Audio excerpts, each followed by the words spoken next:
All right. By now, we know that it is extremely important that we're setting up individuals for lifelong success through developing physical literacy, hopefully younger in life. So we talked about different ages of development and different stages of those development periods. Once we get into kind of like the teenage years, after we've learned to train, and we've built, really what we built is the fundamental building blocks for physical literacy. And that's kind of all right in here. Physical literacy, you should be physically literate throughout this time. If we wait until the teenage years, it's going to be a lot more difficult to develop the basic building blocks for physical literacy.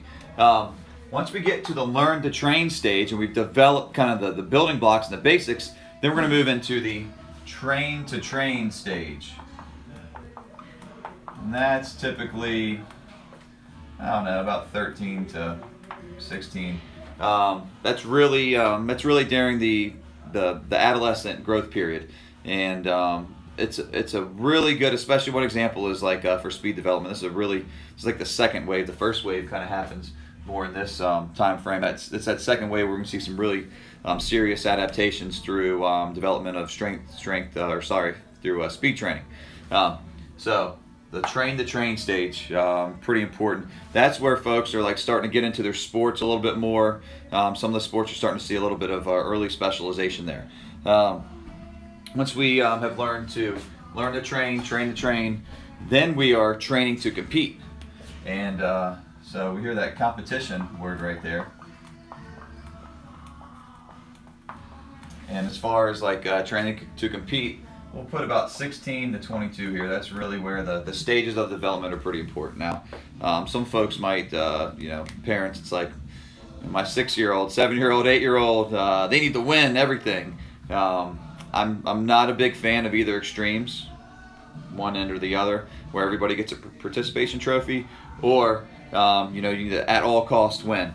It's really important to understand from an American developmental kind of model that traditionally we have kind of peaked and burned out our young athletes at a younger age than maybe doing it a little bit smarter this way, kind of waiting until it's a bit longer. And then kind of the peak here is learning to win.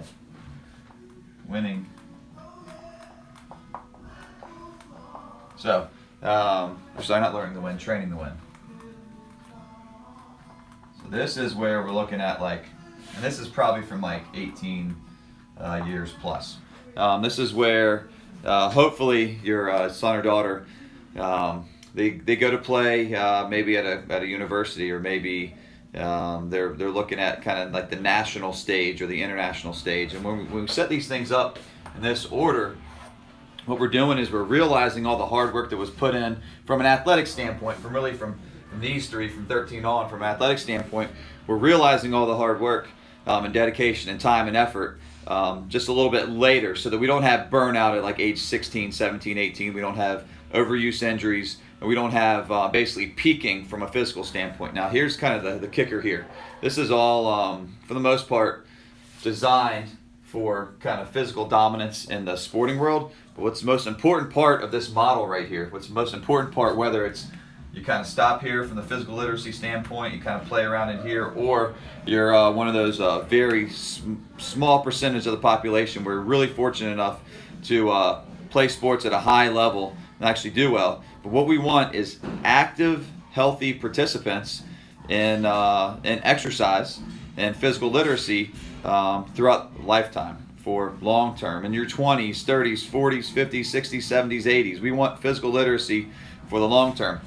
This is following these stages and developing the physical literacy, preferably before the teenage years, is going to help set everybody up for success later on in life. Hopefully this helps. If you have any questions about this and you want to get a little bit more specific about whether it's you want to see specialization and when you should start specializing your son or daughter, more importantly, what I like to see is, can we set folks up for success long term, so that you are training them using this kind of model for developing physical literacy, so that you give your son or daughter the ability to have lifelong success in the physical realm. I hope this helps. Hit me up with any questions.